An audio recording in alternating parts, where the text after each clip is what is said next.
Question number 31। Let us start with today's class. चलो, तो question 31 का करेक्ट आंसर है डी, वर्किंग स्ट्रेस। अगर कोई स्ट्रक्चरल मेंबर है जिसको हम डिजाइन कर रहे हैं, मटेरियल को हम किस लेवल तक स्ट्रेस कर सकते हैं? हम वर्किंग स्ट्रेस तक स्ट्रेस करते हैं। ठीक है, वर्किंग स्ट्रेस तक कैसे स्ट्रेस कर सकते हैं? देखो, ये हमारा मान लो स्ट्रेस स्ट्रेन कर्व है, ये हमारा स्ट्रेस स्ट्रेन कर्व है, और मान लो अल्टीमेट स्ट्रेस यहाँ पर थी, और हमने यील्ड स्ट्रेस मान लो यहाँ तक लगा दी थी। तो अल्टीमेट स्ट्रेस तक तो हम वैसे भी नहीं ले जाएंगे, हम यील्ड स्ट्रेस तक ले जाएंगे, और यील्ड स्ट्रेस के ऊपर भी हम फैक्टर ऑफ सेफ्टी लगाएंगे। तो फैक्टर ऑफ सेफ्टी ये हो गया यील्ड स्ट्रेस सिग्मा वाई, और इसके ऊपर भी फैक्टर ऑफ सेफ्टी लगा देंगे। तो फैक्टर ऑफ सेफ्टी लगाने से ही और थोड़ा सा कम आ जाएगा, इसे हम कहेंगे अलाउएबल स्ट्रेस। ठीक है, या फिर इसे हम कहेंगे permissible stress. So this is permissible stress और अलाउएबल स्ट्रेस। तो परमिसिबल स्ट्रेस या अलाउएबल स्ट्रेस या फिर हमारी जो वर्किंग स्ट्रेस होगी वो कहां तक आएगी? वो यहीं तक आएगी। This will also be called as work stress. So correct answer is D. Next question पे चलते हैं, क्वेश्चन 32। चलो, question number 32। In reinforced concrete construction the structures in which marked changes in plane dimension. तो जैसे plane है, उसकी dimension में अगर कोई चेंजेस आ रहे हैं, तो अगर मार्केट चेंज आ रहे हैं तो क्या प्रोवाइड करते हैं? वहां पर एक्सपेंशन जॉइंट प्रोवाइड करते हैं। एक्सपेंशन जॉइंट प्रोवाइड करने से क्या होता है, गर्मियों में अगर एक्सपेंशन होता है ना, तो वो जो गैप होता है इनके बीच में वो फिलअप हो जाता है, तो वहां पर थर्मल स्ट्रेसेस प्रिवेंट कर सकते हैं। ठीक है, आईएस कोड में भी आप देखोगे तो क्लॉज नंबर 27 में दिया हुआ है, structures in which marked changes in plan dimensions take place abruptly shall be provided with expansion on joints at the section where such changes occur. Clear है? So correct answer is D, expansion joints. अगले question पे चलते हैं, question number 33। Bridge में provide करते हैं क्या? Building में, ब्रिज में भी प्रोवाइड करते हैं एक्सपेंशन जॉइंट, सारे कंक्रीट स्ट्रक्चर्स में प्रोवाइड करते हैं। इवन जो रेलवे लाइंस बिछाते हैं वहां पर भी एक्सपेंशन जॉइंट प्रोवाइड करते हैं। It is very necessary. जहां पर भी टेम्परेचर चेंजेस आते हैं, थर्मल एक्सपेंशन होता है, वहां पर हम एक्सपेंशन जॉइंट प्रोवाइड करते हैं। ठीक है, क्राइटेरिया अलग अलग हो सकता है हर जगह का, पर एक्सपेंशन जॉइंट्स आएंगे हर जगह। तो देखो, कैंटिलीवर बीम है इस तरह से, कैंटिलीवर बीम के ऊपर अगर लोडिंग आएगी तो ये बेंड कैसे होगी? Cantilever beam, how will it bend? It will bend like this. तो ये हमारी कैंटिलीवर बीम है। इतना तो सबको पता होगा कि कैंटिलीवर बीम के ऊपर लोड आएगा तो ये किस तरह से बेंड होगी। अब जब ये इस तरह से बेंड हो रही है तो आपको क्या लग रहा है, टॉप पे क्या आ रहा है, कंप्रेशन या टेंशन आ रहा है? टॉप पे क्या आ रहा है बताओ? तो यू कैन सी टॉप पर टेंशन आ रहा है, यहाँ पर इलोंगेशन हो रहा है, और यहाँ पर बॉटम पे कंप्रेशन आएगा। स्टील रीइंफोर्समेंट बार्स हम कहाँ प्रोवाइड करते हैं? टेंसाइल रीइंफोर्समेंट या मेन रीइंफोर्समेंट कहाँ पर प्रोवाइड करेंगे? जहां पर टेंशन आ रहा होगा, क्योंकि concrete is weak in tension. तो यहाँ पर रीइंफोर्समेंट बार्स हम टॉप के पास लगाते हैं, एकदम नियर द टॉप। ठीक है, यहाँ पर इस तरह से लगाएंगे, थोड़ा सा कवर छोड़ना पड़ेगा क्योंकि कवर जरूरी है। तो हम कहाँ पर प्रोवाइड करेंगे steel reinforcement bar? On top और upper face of the beam. ठीक है, तो करेक्ट आंसर हो जाएगा बी। देखो, मेन रीइंफोर्समेंट की जब बात आएगी तो मेन रीइंफोर्समेंट कहां पर प्रोवाइड किया जाएगा? जहां पर टेंशन आ रहा होगा। बाकी दूसरी जगह पर नीचे भी रीइंफोर्समेंट तो होगा, but we will not call it main reinforcement. Main reinforcement क्यों नहीं होगा? क्योंकि वो लोड रेजिस्ट करने के लिए नहीं है, वो श्रिंकेज वगैरह के लिए है, टेम्परेचर इफेक्ट, श्रिंकेज, उन सब के लिए है। ठीक है ना, main reinforcement will be at top. So correct answer will be B. Next question पे चलते हैं, question 34। At the time of bending of beam, layer that is neither elongated nor contracted. तो देखो, पिछले ही क्वेश्चन से हम रिलेट कर सकते हैं, जब ऊपर वाली लेयर्स खिंच रही हैं और नीचे वाली लेयर्स कंप्रेस हो रही हैं, कहीं ना कहीं पर बीच में एक ऐसी लेयर आएगी जिसमें ना तो खिंचाव आ रहा होगा ना कंप्रेशन आ रहा होगा। ठीक है, इस लेयर को हम कहते हैं neutral axis. Correct answer is B, neutral axis. चलो, नेक्स्ट क्वेश्चन, क्वेश्चन नंबर 35। वैसे तो ये वैसे ही पता होना चाहिए आपको कि कौन कौन से टेस्ट नॉन डिस्ट्रक्टिव टेस्ट हैं और कौन से नॉन डिस्ट्रक्टिव टेस्ट नहीं है। तो यहाँ पर आप ध्यान देना, not a non destructive test लिखा है। इस नोट पे कई बार हम ध्यान देना भूल जाते हैं और क्वेश्चन गलत हो जाता है। डायरेक्ट टेंसाइल टेस्ट क्या होता है? डिस्ट्रक्टिव टेस्ट होता है। तो चाहे हम कंक्रीट के ऊपर करें चाहे स्टील के ऊपर करें, जब हम टेंशन टेस्ट अप्लाई करते हैं ना, सो डायरेक्ट टेंशन लोडिंग लगाते हैं, और कब तक टेस्ट करते हैं इसको? जब तक ये टूट नहीं जाता। और जब ये टूट जाएगा तो फिर ये यूज तो कर नहीं सकते इसको। ठीक है, दोबारा से यूज नहीं कर सकते, ये टूट जाएगा तो बीच में से टूट गया, तो इसे डिस्ट्रक्टिव टेस्टिंग कहते हैं। नॉन डिस्ट्रक्टिव टेस्ट कौन सा होता है कि जिस सैंपल पर हमने टेस्टिंग की उसको यूज में भी ला सकते हैं। तो जब हमारी कंक्रीट या स्ट्रक्चर हमारा बन चुका होता है, पूरी घर बन चुका होता है, बिल्डिंग बन चुकी होती है, फिर किसी कॉलम वगैरह में टेस्टिंग करनी है ना, तब हम नॉन डिस्ट्रक्टिव टेस्ट करते हैं। तो नॉन डिस्ट्रक्टिव टेस्ट ये सारे हैं, rebound hammer test, pull out test, ultrasonic pulse velocity test, all these are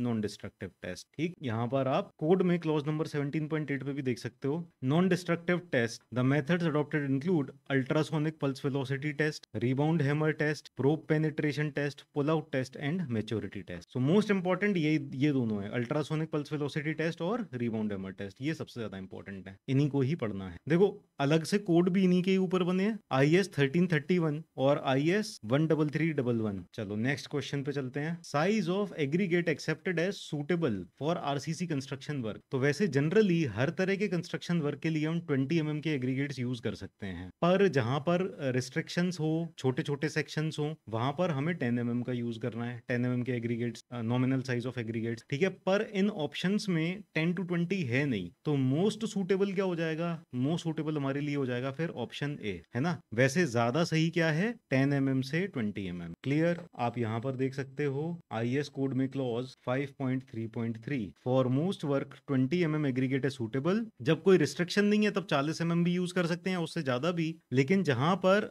closely spaced elements हैं या रीइंफोर्समेंट है या कवर बहुत छोटा है तो वहां पर 10 mm यूज कर सकते हैं। ठीक है, तो 10 mm से 20 mm, पर 10 mm से 20 mm दिया नहीं है, इसीलिए ऑप्शन ए 5 mm से 20 mm टिक कर देंगे। अब देखो आगे चलने से पहले थोड़ा सा डिस्कशन कर लेते हैं वर्केबिलिटी। अभी वर्केबिलिटी के ऊपर क्वेश्चंस आने वाले हैं। तो वर्केबिलिटी क्या होती है, कॉन्क्रीट की वर्केबिलिटी का मतलब क्या होता है कि कॉन्क्रीट की वर्केबिलिटी मींस कि कितना इजीली हम कॉन्क्रीट के साथ काम कर सकते हैं, उसको कितना इजीली प्लेस कर सकते हैं, उसको कॉम्पैक्ट कर सकते हैं, कितना इजीली उसको ट्रांसपोर्ट कर सकते हैं, ये सारी चीजें आ जाती हैं वर्केबिलिटी के अंदर। Yes, ease by which concrete can be mixed, placed, transported, compacted, ये सारी चीजें आ जाएंगी वर्केबिलिटी के अंदर। Yes, ease to work with concrete. Now workability के लिए अलग अलग जो एप्लीकेशंस होंगी कॉन्क्रीट की, वहां के लिए वर्केबिलिटी की रिक्वायरमेंट भी अलग अलग होगी। जैसे आपको अगर रोड में कॉन्क्रीट को प्लेस करना है या फिर किसी हेविली रीइंफोर्स्ड सेक्शन में कॉन्क्रीट को प्लेस करना है, तो दोनों जगह के लिए वर्केबिलिटी की रिक्वायरमेंट अलग अलग आएगी। तो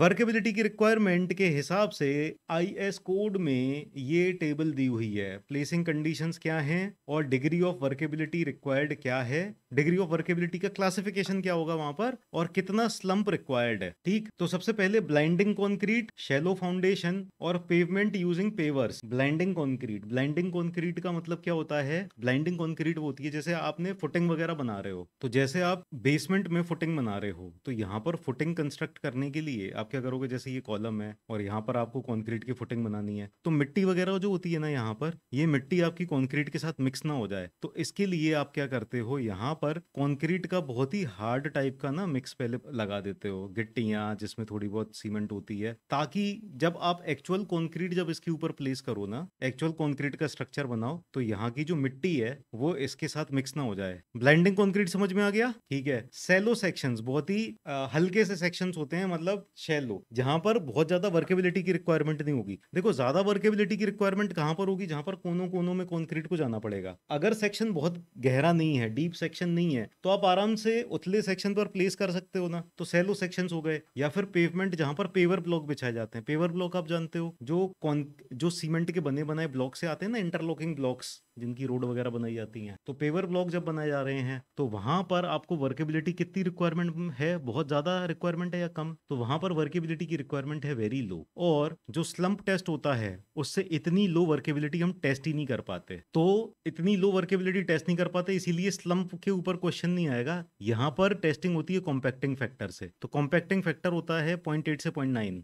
अब आगे चलते हैं, मास कॉन्क्रीट या बहुत बड़े बड़े सेक्शन है ना, very large sections are there, lightly reinforce section in slab. देखो तो स्लैब होती है छोटी सी, है ना, पतली सी होती है, और उसके अंदर रीइंफोर्समेंट भी बहुत ज्यादा घना रीइंफोर्समेंट नहीं है, लाइट रीइंफोर्समेंट है, तो कंक्रीट आराम से पेनिट्रेट कर सकती है। तो वर्केबिलिटी अगर कम भी होगी तो काम चल जाएगा हमारा, है ना। फिर beams, walls, columns, floor, beams, walls, columns, floor, यहाँ पर भी अगर रीइंफोर्समेंट लाइट है तो आपको बेसिकली याद रखना है कि लाइटली रीइंफोर्स्ड सेक्शंस हैं, है ना, स्लैब्स में, बीम्स में, वॉल्स में, कॉलम्स में, फ्लोर्स में। फिर हैंड प्लेस्ड पेवमेंट, जब आप पेवमेंट बना रहे हो वहां पर भी, या कैनाल लाइनिंग में भी, या स्ट्रिप फुटिंग में, इन सब जगह के लिए वर्केबिलिटी रिक्वायरमेंट इज लो। ठीक, तो यहां पर ये वैल्यू याद करो, तो ये 25 से 75। नाउ हेविली रीइंफोर्स्ड सेक्शंस इन स्लैब्स। अब जब हमारे यही सेक्शंस हैं, यही मेंबर्स हैं, स्लैब हो गई, बीम हो गई, वॉल, कॉलम, इन सब में अगर रीइंफोर्समेंट ज्यादा आ गया, जब ज्यादा रीइंफोर्समेंट आ गया तो हमारी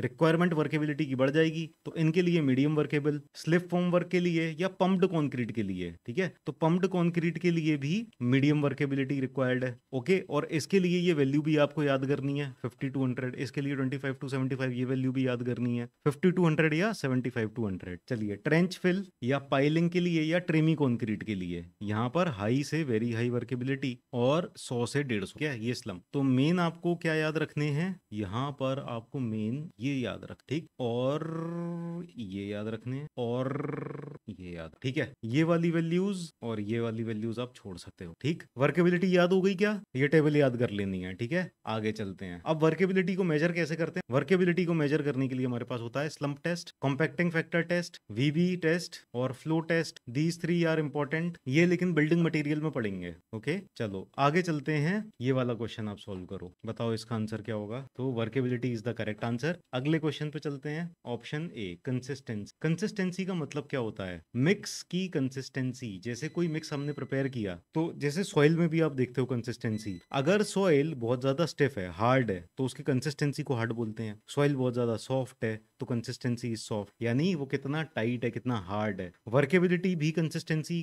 कह सकते हैं, एक दूसरा नाम दे सकते हैं कंसिस्टेंसी। अगर कोई बहुत ज्यादा हार्ड है जिसमें वाटर बहुत कम है, तो उसकी कंसिस्टेंसी क्या हो जाएगी, हार्ड हो जाएगी। और किसी कॉन्क्रीट मिक्स में पानी बहुत ज्यादा मिला दिया तो वो आराम से बह जाएगा, है ना, जब भी हम रखेंगे वो बह जाएगा। तो क्या हो गया, कंसिस्टेंसी उसकी फ्लो टाइप की हो गई कंसिस्टेंसी। तो कंसिस्टेंसी और वर्केबिलिटी को हम इंटरचेंजेबली यूज कर सकते हैं। तो कंसिस्टेंस, इस क्वेश्चन के लिए consistency is the correct answer. Firmness कह सकते हैं, बिल्कुल फर्मनेस कह सकते हैं। चलिए टाइमर स्टार्ट करते हैं। पेवर मशीन, पेवर मशीन से पेवर ब्लॉक्स बिछाए जा रहे हैं। पेवर मशीन से पेवर ब्लॉक्स अगर बिछाए जा रहे हैं तो पेवमेंट्स यूजिंग पेवर, और यहाँ पर है हैंड प्लेस्ड पेवमेंट। तो पेवर मशीन से अगर पेवर बिछाए जा रहे हैं तो इसका आंसर यहाँ पर आना चाहिए, यहाँ पर आना चाहिए, है कि नहीं। तो इसके लिए फिर हमको कहाँ पर जाना पड़ेगा, ये वाले ऑप्शन पे जाना पड़ेगा। This is the closest answer, इसके सबसे नजदीक यही हो जाएगा, है ना। ठीक है, तो करेक्ट आंसर इज व्हाट, 25 से 75 mm। Okay, correct answer is A. Next question पे चलते हैं। साइट की डिस्टेंस ज्यादा हो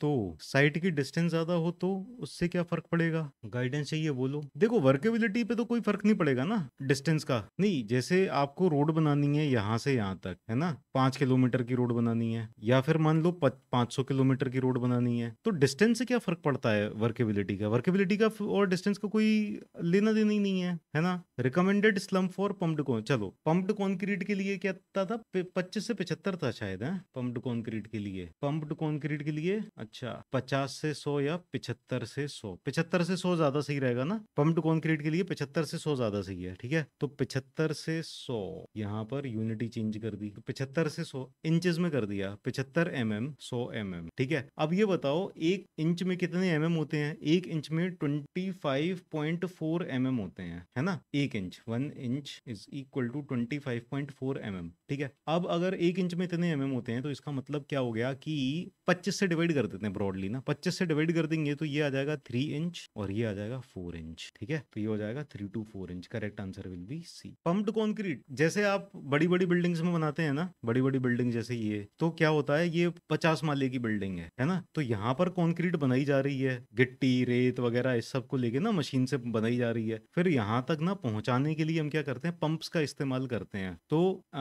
बड़े बड़े जो स्टील के पाइप्स होते हैं और यहाँ पर एक हाइड्रोलिक पंप लगाते हैं, हाइड्रोलिक पंप भी होते हैं और अलग अलग टाइप के पंप होते हैं, तो इनसे पंप करके पहुंचाई जाती है। जब आप कंक्रीट को पंप करके पहुंचाओगे, जैसे पानी की तरह पंप करते हैं ना, तो पंप के लिए कैसे बहुत ज्यादा फ्लो, बहुत ज्यादा हाई वर्केबल कंक्रीट होनी चाहिए ना, तो वही है पंप्ड कंक्रीट। ठीक, चलो next. Recommended slum of concrete for hand placed pavement. Hand placed pavement का, जब हैंड प्लेस्ड पेवमेंट था ना तो ये सबसे ऊपर था ना, हैंड प्लेस्ड पेवमेंट के लिए 25 से 75। तो यूजिंग पेवर्स के लिए भी फिर यही रखना पड़ेगा 25 से 75, हैंड प्लेस के लिए भी यही रखना पड़ेगा। ये वाला तो नीचे वाले के लिए चला गया इधर 50 से 100, तो हैंड प्लेस के लिए 25 से 75 यानी 41 का करेक्ट आंसर डी हो जाएगा। 1 से 3 इंचेस हो जाएगा 25 से 75। 25 का मतलब हो गया 1 इंच, 75 का मतलब हो गया 3, तो 1 to 3 इंचेस हो जाएगा। तो स्लम्प टेस्ट अगर आपने पढ़ा हो, वैसे मैंने आरसीसी में पढ़ाया नहीं है स्लम्प टेस्ट, क्योंकि ये बीएमसी में पढ़ना है, लेकिन कभी कभी क्या है आरसीसी में भी पढ़ाया जाता है, तो इसीलिए इसके थोड़े से क्वेश्चंस मैंने बता दिए। तो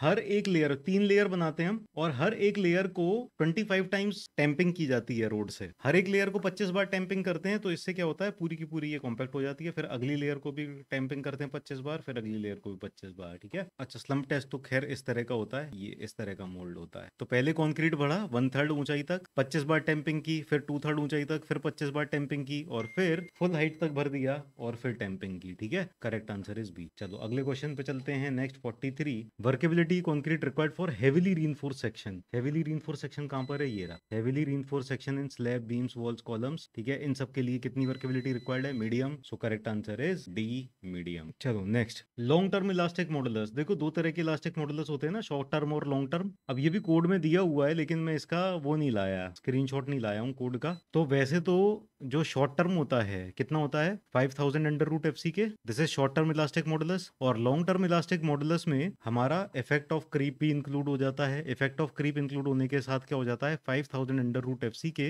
अपॉन 1 प्लस थीटा। थीटा क्या होता है, क्रीप कोएफिशिएंट। क्रीप कोएफिशिएंट, इसकी वैल्यूज याद है किसी को? 7 डेज के लिए कितनी है क्रीप कोएफिशिएंट? 7 डेज, 28 डेज और 1 ईयर। 7 डेज के लिए बताओ, 7 डेज के लिए 2.2, 1.6 और 1.1। सो 44 का हो गया ऑप्शन ए। अच्छा, ये 7 डेज, 28 डेज और 1 ईयर ये है क्या? बेसिकली क्या है ये, 7 डेज, 28 डेज और 1 ईयर, व्हाट इज दिस? क्या ये है कि 7 दिन बाद देखेंगे तो क्रीप कोएफिशिएंट की वैल्यू ये हो चुकी होगी, 28 दिन बाद देखेंगे तो क्रीप कोएफिशिएंट की वैल्यू ये आ चुकी होगी, 1 ईयर के बाद देखेंगे तो ये आ चुकी होगी? क्या ये है? हाँ या ना, यस या नो करो। क्रीप कोएफिशिएंट की वैल्यू 7 दिन पे, जब 7 दिन बाद देख रहे हैं तो 2.2 है, जब 28 दिन बाद देखेंगे तो क्रीप कोएफिशिएंट की वैल्यू घटते हुए 1.6 पे आ चुकी होगी, और 1 साल बाद देखेंगे तो क्रीप कोएफिशिएंट की वैल्यू 1.1 आ चुकी होगी।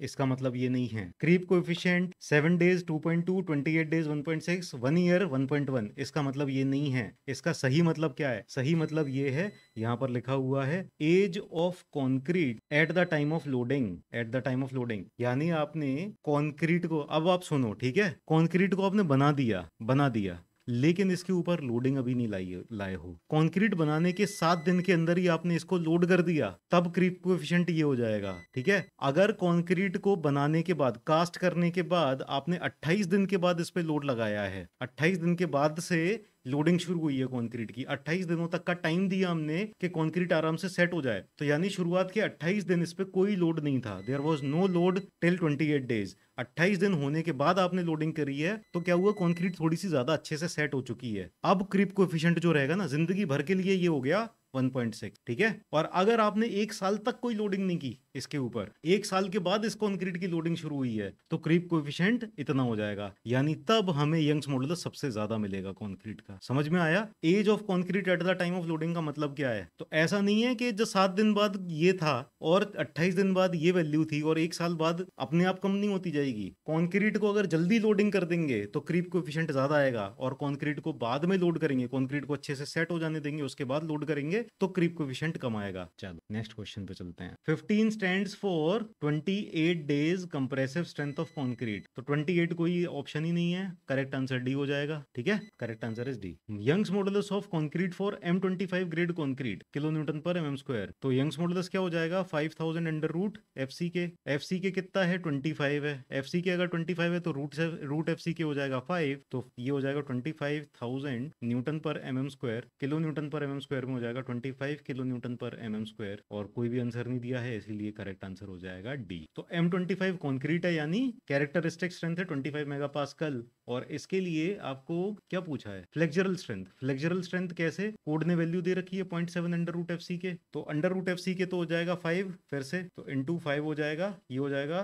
3.5 न्यूटन पर mm स्क्वायर। इसको हम कह सकते हैं 350 न्यूटन पर सेंटीमीटर स्क्वायर, और इसको हम कह सकते हैं 35 kg पर centimetre. Correct answer option A. तो देखो ये क्वेश्चन पूछ क्या रहा है, ये पूछ रहा है कि ये तो एम्पिरिकल रिलेशनशिप दे दिया यंग्स मॉडुलस का, कि इतना यंग्स मॉडुलस आप कोड से कैलकुलेट कर लेना, मतलब अगर आपको FC के पता है तो यहाँ से आप रिलेट कर सकते हो ना, कोरिलेशन। आपने एक्चुअल में तो मेजर नहीं किया ना, ये तो एम्पिरिकल फॉर्मूला है, तो जो एक्चुअल वैल्यूज हो सकती हैं वो अलग हो सकती हैं, their actual values may be different from ये जो कैलकुलेशन से आ रही है। तो कितना अंतर हो सकता है, कोड खुद कह रहा है कि इतना अंतर तक आ सकता है आपका एक्चुअल वैल्यूज से, तो वो वैल्यू बतानी है आपको। Correct answer is D, D correct answer है। चलो नेक्स्ट क्वेश्चन।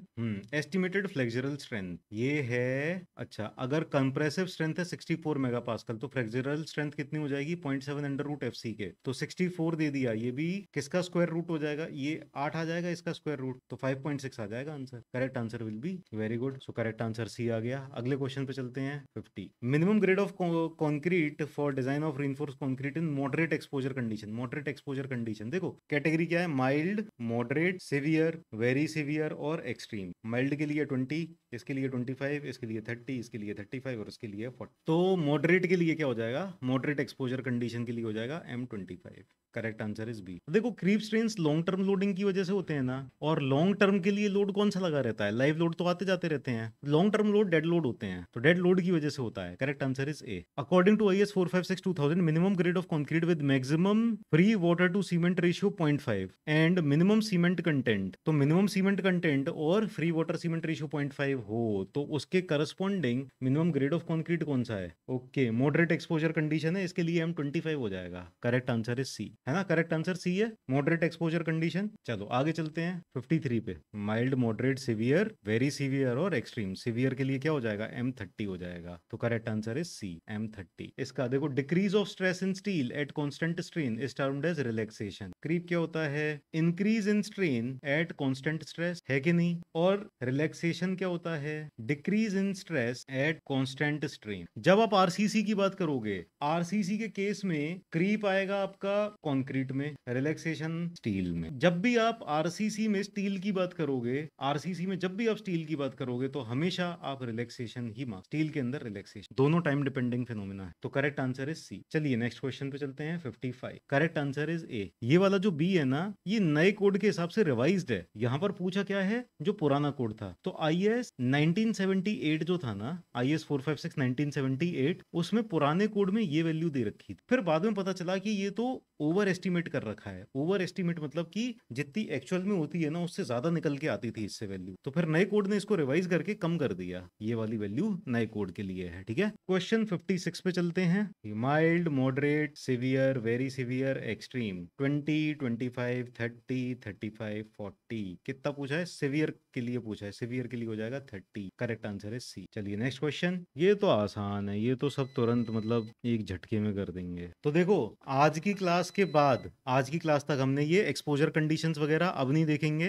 फिर ये जो फ्लेक्सुरल टेंसाइल स्ट्रेंथ थी FCR, ये था 0.7 अंडर रूट FC के, ठीक है, ये खत्म। और यंग्स मॉडुलस का जो था 5000 अंडर रूट FC के, इसके ऊपर क्वेश्चंस अब नहीं करेंगे, है ना। तो एक्सपोजर कंडीशंस वगैरह ये सब अब अगली क्लास से नए टॉपिक्स, और ये पार्शियल सेफ्टी फैक्टर भी अब आपको याद हो गए हैं, अब ये भी नहीं लेके आएंगे, ठीक है। कंक्रीट के लिए पूछा है, कंक्रीट के लिए partial factor of safety concrete के लिए 1.5। Correct answer is option B. Steel के लिए होता है 1.15 और कंक्रीट के लिए होता है 1.5 पार्शियल फैक्टर ऑफ सेफ्टी। चलो next question, question number 59। In the fourth amendment May 2013 IS 456/2000 M60 grade has been shifted to. देखो कंक्रीट की ना 3 क्लासेस है ना, सबसे पहले सबसे कम वाली है ऑर्डिनरी कंक्रीट, ऑर्डिनरी कंक्रीट, फिर स्टैंडर्ड कंक्रीट, फिर high strength concrete. Ordinary concrete के अंदर 3 ग्रेड आती हैं, स्टैंडर्ड कंक्रीट के अंदर 8 हो गई हैं, अभी पहले 7 थी, हाई स्ट्रेंथ कंक्रीट के अंदर भी हैं। बताओ स्टैंडर्ड कंक्रीट के अंदर कहां से कहां तक जाती हैं, M20 से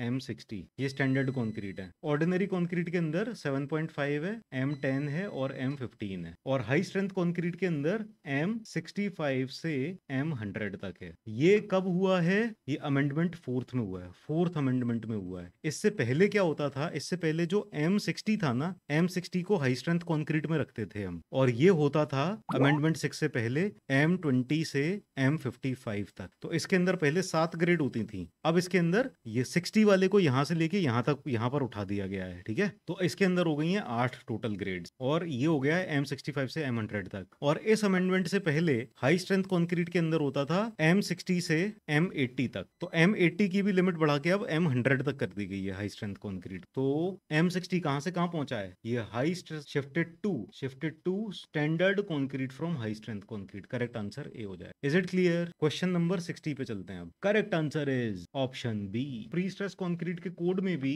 जो टेंसाइल स्ट्रेंथ दे रखी है वो सेम दे रखी है, ठीक है, प्री स्ट्रेस कंक्रीट के कोड में भी सेम ही है, तो करेक्ट आंसर बी ही है इसका। ओके, चाहे आरसीसी हो चाहे प्री स्ट्रेस हो, सब में सेम ही है। ओके,